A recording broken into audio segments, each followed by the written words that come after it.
This is the Big O Show. This is the Big O Show. There we go. There he is, the man, the myth, the legend, Omar Kelly. How you doing, baby? You doing all right? Yeah, I'm sorry if I'm sweaty and dirty. I'm doing some gardening. You're my intermission. That's all right. Not a problem with that. We respect the work. Although you need to call Cutter's Edge, bro. I told you we got to get you hooked up there with the whole landscaping thing. Although, I don't know if you want to use it for exercise or something, man. You know, I do generally, but sometimes projects are too big for me, and I do need some assistance. This was one of those projects, but it's done now. All right, good for you. All right, I like that. So let me ask you something. Is the NFL going to allow the Houston Texans to just skate by? This report now came out. They have agreed to a deal with 30 women, not 20, not 22, not 24, not 26, not 28, but 30 in a LeBron James voice. So this is 30 women. They have now agreed to a what's that called? It's that confidentiality agreement and all that. They paid 30 women to go away. How does the NFL let this slide, dude? I have no idea what you're talking about because Oh, you don't? No idea. Oh, let me fill. I have zero idea what you're talking about. Literally. Oh, really? Okay. Well, okay. Here we go. Woke up starting. The Houston Texans, to settle with one woman, had to get sued. Had to sue the team over former quarterback Deshaun Watson's alleged misconduct, and with 29 others who had not yet sued, had no impact on the Watson case, but the claims came against him. 4 are still pending. Based on the Houston settlement, which is up to 6 who could still sue him, are not affected at a deeper level. The good news is that if and when the cases go against the Texans go to trial, Watson won't get dragged into litigation as a witness. He would have been potentially questioned under oath in advance to each trial, and he undoubtedly would have been called to testify at each and every trial. So the Texans now, on their own, because those women were going to sue the Texans because they were facilitating Watson's behavior. So the same women that were suing Watson, which is now up to 30, are now suing the Texans. The Texans quickly settled with all 30 women, and they paid off all 30 women. So now and obviously Busby came out with a statement and all that kind of stuff, and talked about the whole thing. I can read the statement for you. No, I'm good. Hot mess. I'm assuming, just assumption, that this is about the non-disclosure statements or whatnot. Yeah, the NDAs. NDAs. Yeah. And they were facilitating the facility too. They were like, okay, this place, and then here's the NDA. Hold on, wait. But that's the thing. Players often use outside masseuse at their facility. But but they were the ones telling you, okay, do it here, and here's an NDA and all that kind of stuff. So they were they're facilitating it on top of it. So basically, they were part of it. So I don't know if that's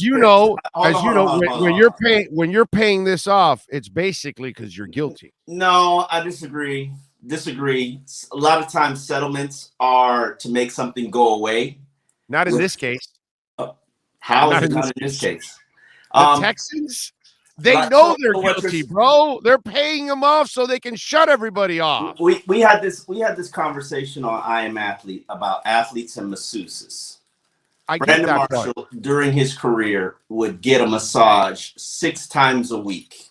He'd fly in masseuses to training camp. Same ones. No, he had about, we went through that. He had about 12 masseuses. I saw that. It's the same ones. Yes. Guys would call him when they're coming to town for a game and ask him for a masseuse recommendation. Dudes, another guy on I Am Athlete Tonight, he said he'd do four to five massages a week. And, then there's a massage before the game that he'd use an out-of-city massage.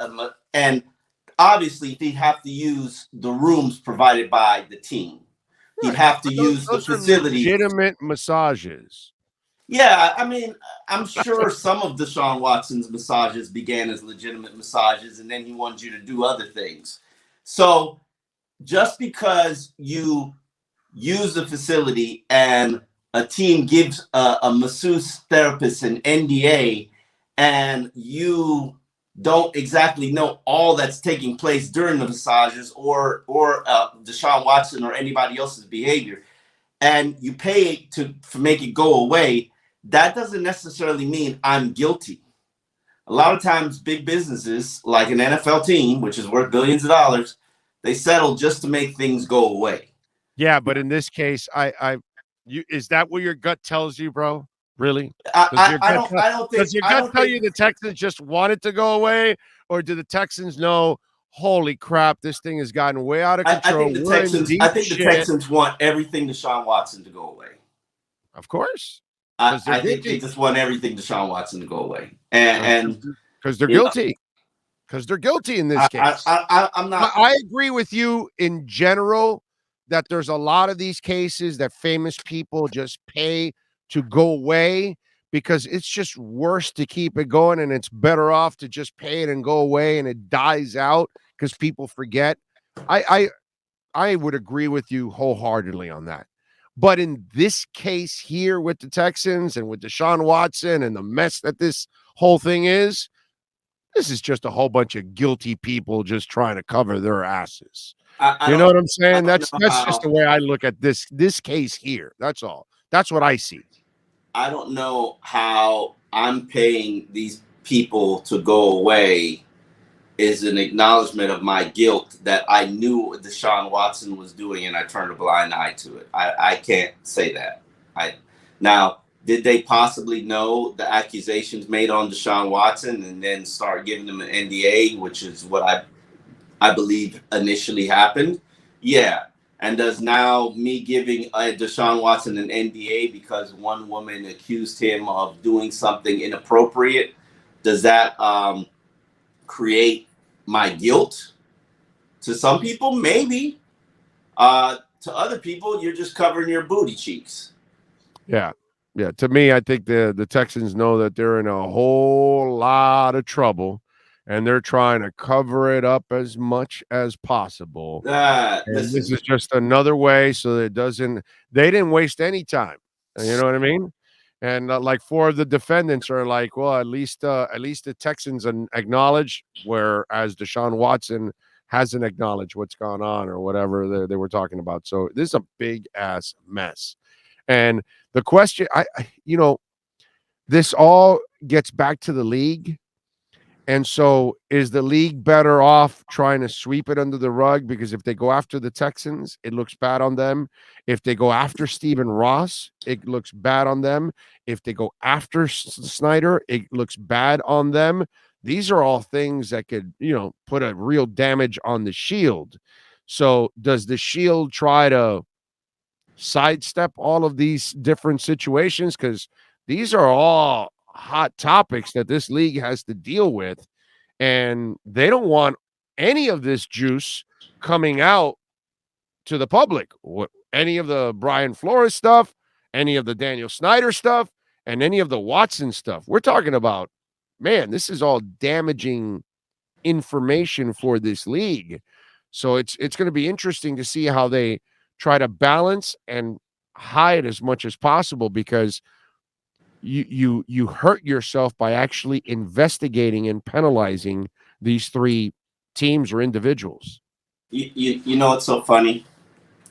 We're going to sit here and we're going to obsess about these Deshaun Watson and Daniel Snyder and John Gruden and all these Flores and all these sensational scans and Steve Ross. And the reality is, September 14th, 15th, 16th, whenever they kick off the football and start playing regular season games, nobody's going to give two farts You're right. any of this. 1,000% right. You're right about that. Until we get to the end of the playoffs, and then we start free agency all over again, and then we're in the dead period of the off season, and we're in the slow period of July, and we get sit and twist in the wind about, is Daniel Snyder going to be deposed, and how many games is Deshaun Watson going to be suspended for? And then we're going to kick off, and nobody's going to get two farts. That's why you are correct, but it's still there's still ugliness, and that's on the horizon. There's been ugliness. What I'm asking you is how creative will they be to try to what's ugliness? Ugliness is denying players from the 1980s and on healthcare benefits for the things that they suffered throughout their career. We look the other way. Ugliness is the opioid crisis that the NFL has encouraged and pushed for 3 decades. But don't smoke a joint. No, don't smoke a joint now. Now they can smoke a joint. Now, but pushing pills and oxycodones to players and creating addictions. Don't smoke a joint. Yeah, here's oxy. Ugliness is the physical abuse that players have engaged in on their bodies for decades, practicing contact practice for weeks, basically destroying their bodies. And we look the other way till they file a lawsuit. And the bottom line of all these things, the NFL is ugly. They do ugly, dirty things. And when we kick off on September 14th, 15th, 16th, whatever date it is, nobody's going to care. That's why it's a $16 billion business. Yeah. No, I'm with you there. You're 100% right that's going to be, but it will be interesting to see how the NFL sweeps it under the rug, because I guarantee you they don't want to investigate any 3 of these things. Ugliness is the Robert Kraft having sex in a massage parlor and they make it go away, getting caught on video doing it. Right, that's right. Not only that, they got the tape. They got the tape seal, dude, which normally you and me, it would have been out in public. You don't take on billionaires. That's the one thing you learn. Yeah, that's what I'm saying. And that's why they lawyer you to death. Watch these 3 situations and watch the NFL sweep it under the rug. That's what's going to end up happening, because they cannot actually go after all these 3 situations, because if they do, they hurt themselves in the process. You know what I mean? That's what happened with the Ray Rice thing. The video came out. They probably knew about that video, but they thought it wasn't going to get out. And then when it got out, then they had to really put the real suspension on the kid. And then, all hell broke loose. So I think same kind of situation here. They're going to try to cover up as much as possible, and they're going to try to sweep it under the rug, because they know that this will expose the league in a bad way. All right, what are we expecting with rookies reporting this coming week? Nothing. Name me the rookie that you're expecting something from. Tyndall? Not really. I am. I think he'll contribute right away on special teams. And I think eventually in the second half of the season, he will be a much bigger part of the linebacking core.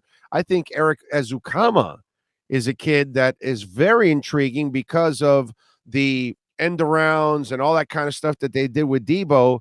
I think they're going to do some of that with that kid because he's a big physical target. He's got to learn the offense. Of course. It'll be all piecemeal with him. But I think he might be able, because of that, Omar, because you have your Tyreeks and your Waddles and your Cedric Wilsons and your Gesicki's and your Mosterts and your Ingalls. You already have the guys that are pros. They know what the hell they're doing.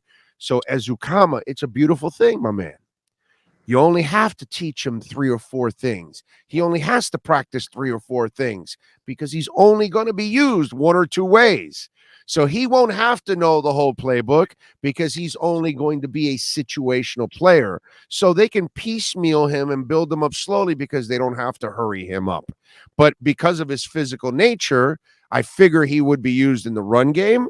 And I think he would be used a little bit in a Devontae Parker type of situation where you have the big body downfield. That's all.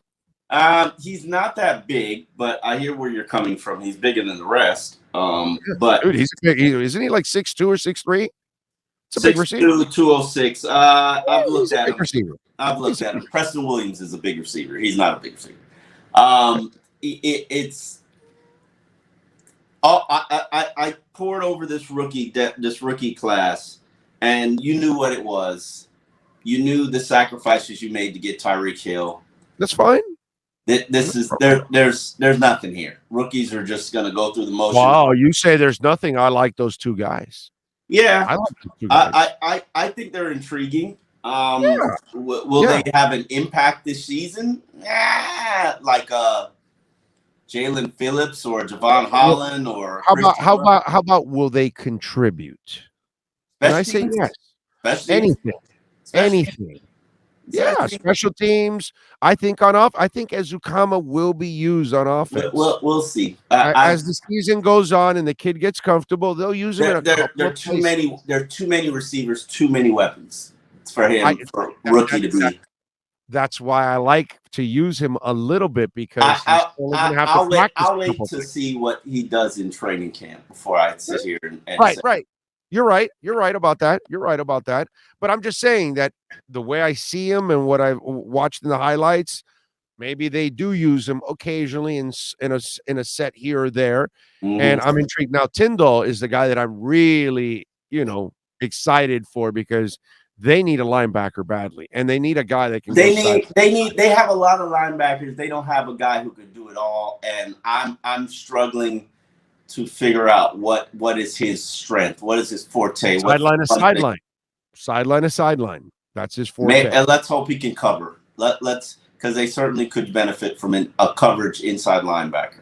Let's hope there. Let's start. And by the way, what was the last middle linebacker they had that can run sideline to sideline? The way you need it in this league. You mean with intelligence? Yeah. Think about that. I Kiko Alonso, but you don't like him. So he would run himself out of plays constantly. So no, of course not. I don't like a guy that runs himself out of plays, dude. You got to be Junior Seau or Palomalu in order for me to accept that. And they did it, but the impact plays that they made on top of that were amazing. Kiko, he got lucky once in a blue moon and made a play, but yeah. This team hasn't had a good linebacking core since Carlos Dansby. But they really have not had a heat-seeking middle linebacker. Carlos Dansby was dope. Pretty good. Yeah. He only struggled in coverage. That was the only thing. I don't even remember him struggling in coverage, but no. That was his weakness. Yeah. He couldn't cover. He was impactful. He was definitely. But he was. Yes. You know what? I would say that. And then before that, it's probably Zach. They haven't had a lot of guys that instinctually can fly from one end to another, that they know exactly where it's going to be. That has been few and far between over the last 20 years. And Zach has been one of the few guys. That's it. No question about that. Yeah, it's been rough. There's a lot of good linebackers out there in free agency. Anthony Barr is one. I don't think they're gonna touch any of them, but I can definitely see this unit getting watered down by injuries and them having to call a guy. And there are a lot of quality linebackers out there. Now, they're not going to add any because they don't want to piss anybody off, but they should consider it. Well, they've got a lot. I think at this point, you got to wait for an injury because you're already loaded. Yeah, but by that time, you've got your max. Are you loaded, though? Loaded? Well, I'm saying you got the numbers now. The numbers are there. You got the numbers. You're at 90. To make room. All right. Because you have to also think of special teams, and then you have to think of situationally. All right, that's fair. I can't really. Some are outside, some are pass rushers, some are run stuffers. Yeah. So when you break it down, Omar, it's not that easy body to cut. So exactly. I guess I'll give you that. Yeah, you got to wait for injury, buddy. You got to wait for injury now at this point because you made your bed. Now you got your guys, what you're eyeing and what the responsibilities are and all of that. And some guys you have to acquire, you know how it is on linebacker or D-back or something like that, or even running back, the back end of it because the guy's an exceptional special teamer. So, yeah, you might be able to get situationally a better position linebacker, but he won't help you out on special teams. So then your back end of your whatever, linebacker, whatever is weak with special teamers. And that's kind of the balance that you have to have when you're deciding all those spots, defensive back and linebackers. That back end of it, you have to have some guys that can fly around on special teams. You have to. You have no choice. No doubt about it. So that's where you might think of an older linebacker that might be better for you, but he doesn't help you out on special teams. And that was like last year. What did we complain about the freaking receivers on this team?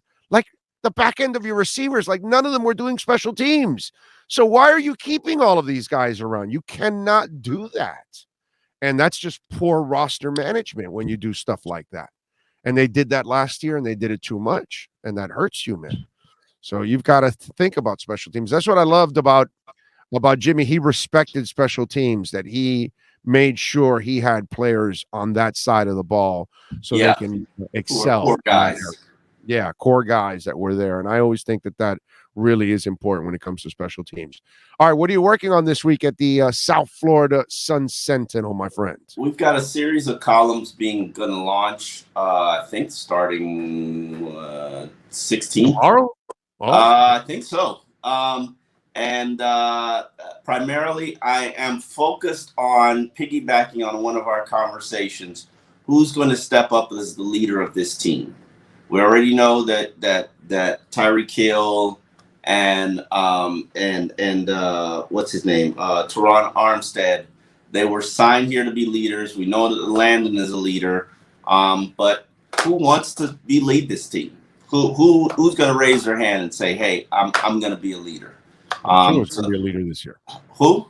Tua's going to be a leader this year. Yeah, sure. Let's hope he doesn't stand up in front of the team and say, "Hey guys, I'm already going to be a leader. You don't have to vote me a captain."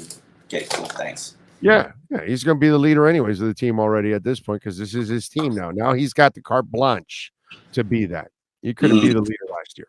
Not with that. Not with the a-hole in the way. But go ahead. What else are you working on? What is all this work? I'm working on my garden right now, brother. Like stop stressing bitch, me. You got listeners right here watching you and then downloading later on. They want your ass working behind the typewriter. We actually tell everybody you still do typewriting, and then you take a photocopy of it and then you send it to your editors and piss them off. Tell them how you still do it. In I Am Athlete, we have we got a really good episode. Asante Samuels, who was so disrespectful to the Patriots and the Patriots way and Bill Belichick, and makes an argument because Asante is one of 3 players in NFL history that has 50 interceptions. 2 are already in the Hall of Fame. Why does he's a hell of a player, dude? Huh? A hell of a player. He was a hell of a player. He was a hell of a player. Might not be your personal style, but he got the ball. And he's awesome. He makes the argument, and I think Asante Samuels is one of the most underrated players of his generation. Hell of a player. That's all I remember from that guy. Yeah, interception, 51 interceptions in his career.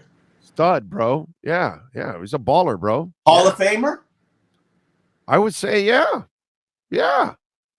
He's been passed up. If you're gonna put Steve Hampton in the Hall of Fame, I'll put him in the Hall of Fame any day of the week and twice on Sundays. He's never even made. Steve Hampton was a heck of a player for the Bears, but I don't think he was really a Hall of Famer. But hey, whatever. He was part of a great defense. I get it.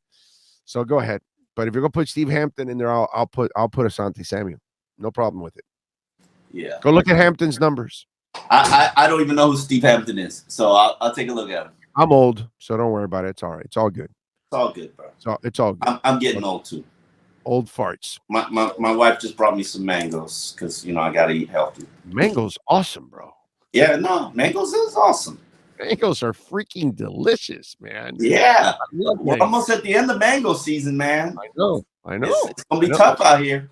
We're blessed that we can actually grow the damn mangoes here, bro. We're gonna have to eat Argentinian and Panamanian mangoes, which are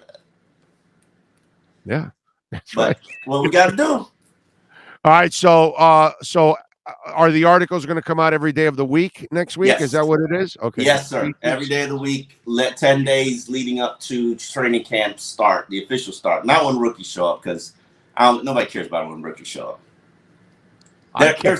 There's no rookies doing crap.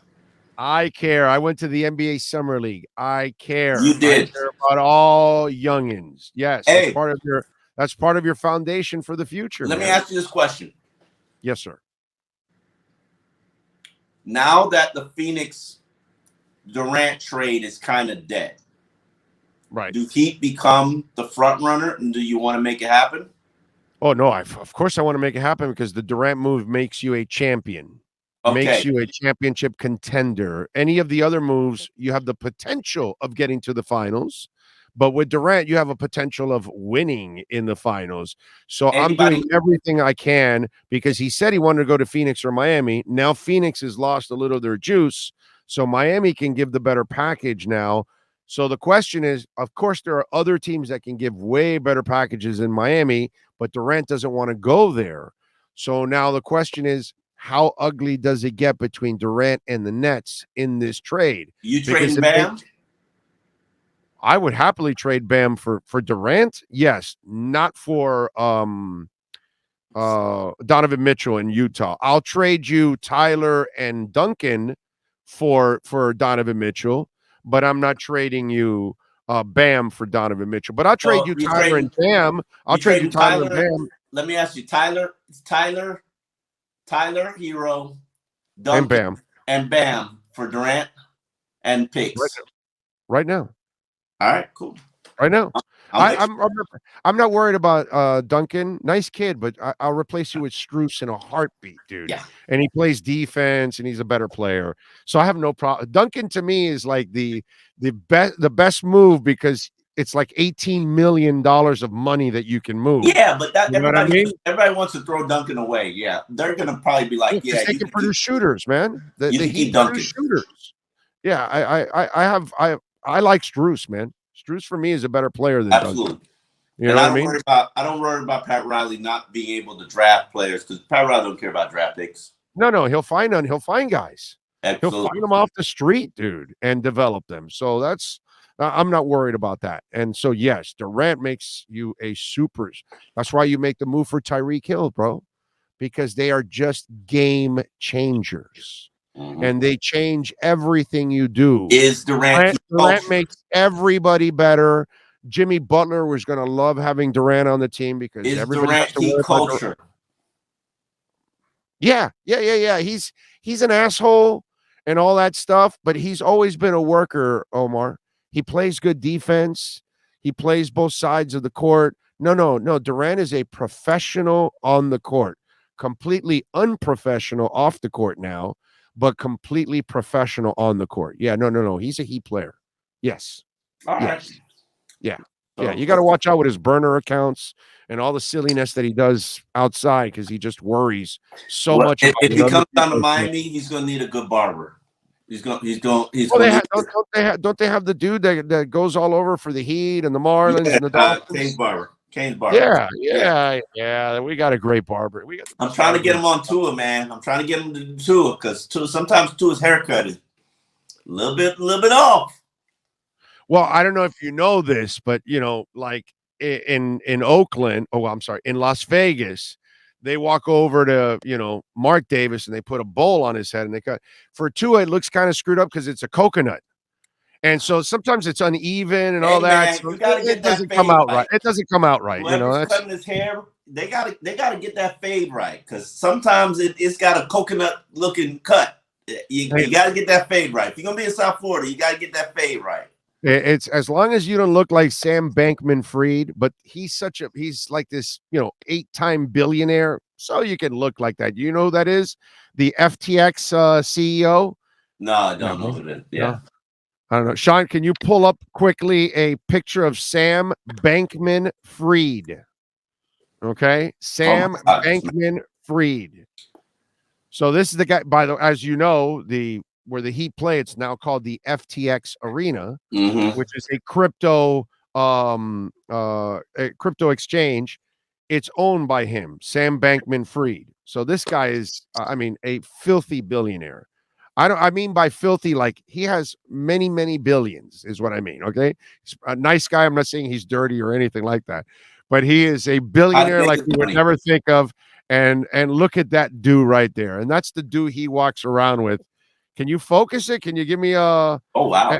And let me tell you, that do is in actually it's in pretty good shape. That one right there. There you go. There you go. See, when you're a billionaire, you can walk around with whatever effing hair you want, bro. I want to see his lady. I've never seen him with a lady. So this guy is only making money. That's all he's ever doing. He's just printing money. Prints more money. Yeah, like all the pictures he's pulling up. So that's your funky hair of the day, Sam Bankman-Fried. So now you learned something. Okay. Yeah. And y'all tell Tua that he needs to get with Kane's barber. Stop getting the Super Bowl haircut. The coconut bowl haircut. Yeah, coconut haircut. Yeah, it's hard to cut a coconut perfectly in half, so they don't get it right. So it's just one of those things. All right, follow him on Twitter at Omar Kelly. Subscribe to the South Florida Sun Sentinel. Catch him on I Am Athlete. He'll be on again next Friday, correct? Or are you on the next week? I'm on next week. I don't know what days yet, but yeah, okay. On Sirius Channel 82. We'll tell you on Tuesday when he's back on. We'll tell you on Tuesday. We got you covered. Oh, as always, enjoy the gardening, enjoy the mango. Much love, my brother. We'll catch up next week. All right, enjoy your Saturday, bro. You got it. There you go. Omar Kelly.